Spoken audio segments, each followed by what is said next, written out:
from a broader perspective, this idea of free speech, this is one of these, I guess it's somewhat of a buzz term that gets thrown around, like free speech. What does that really mean? And I want to give you a chance to comment on that. But from what I've observed and from all available metrics, free speech is, if not the fundamental value, one of the fundamental values that undergirds Western civilization as such, and then more specifically the Constitution of the United States. We have, Correct. From what I can tell, the most robust protection for free speech in the world. Yeah. And this is something that, from a historical perspective, is completely unheard of, and it is something that I think we take for granted. So what do you think? It's a big topic, so I'll kind of, wherever you want to go with this, but what do you think about the current, what I would say is a decline in free speech? What do you think about this issue today? Yeah, Nate, that's a great question. It's definitely a big topic, as you mentioned.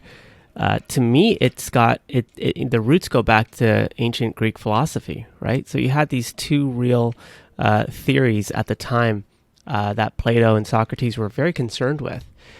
One was the freedom for people to speak, period. Everyone has a right to speak, period. And then on the other hand, there were people who spoke very boldly, those whose voices had additional weight. But in between that, you had this phase of understanding that was so critical.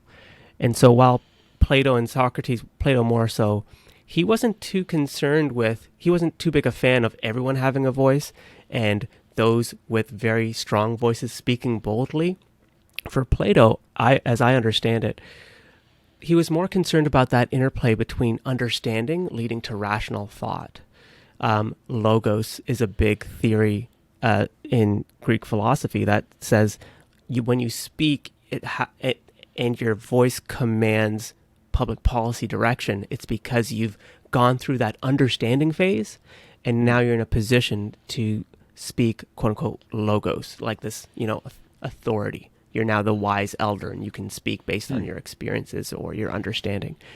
I feel like we've kind of manipulated free speech to say, well, everyone has a voice, and now they can speak on public policy decisions. It's like everyone has a voice, but that understanding piece is so critical. It's absolutely critical. Yeah. And so how we get to speak from logos or from that rational kind of wise elder is going through that really difficult pain of battling it out.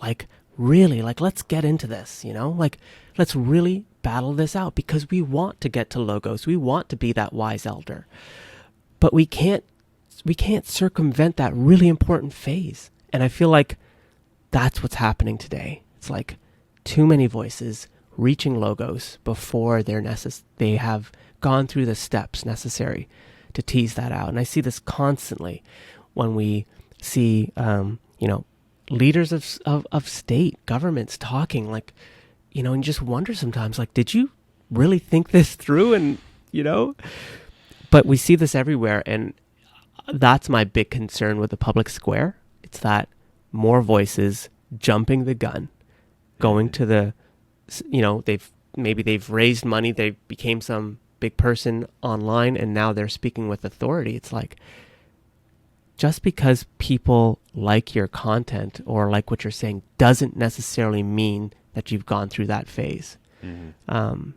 I think that's one of our big issues today with free speech. Interesting. Yeah, that distinction that you made was really useful. I've not heard it articulated in that way, so thank you for that. That's a really good point, though, and from a broader perspective, you run into this problem of you want to allow everyone to still have the right to have that voice, or at least have the possibility of reaching that logos and reaching that. But the consequence of that is that there will be a lot of people that don't go through that process of understanding, don't go through the hard work of allowing criticism of their ideas focused on the truth to take place, which is the necessary part of becoming or getting a nuanced perspective of things. They don't ever get to that phase. And then you add in that everyone has a smartphone today, and we're in some sense more connected than ever. And someone that normally wouldn't have a voice does have a voice. And again, we get back to this pros and cons. In some ways, that's great and that's awesome that they do. But also then if they haven't thought through what they're saying and they're simply injecting more noise into an already very noisy environment without clarity, that's not helpful. So that's I think Twitter might be a good example of that phenomenon. Yeah, of course.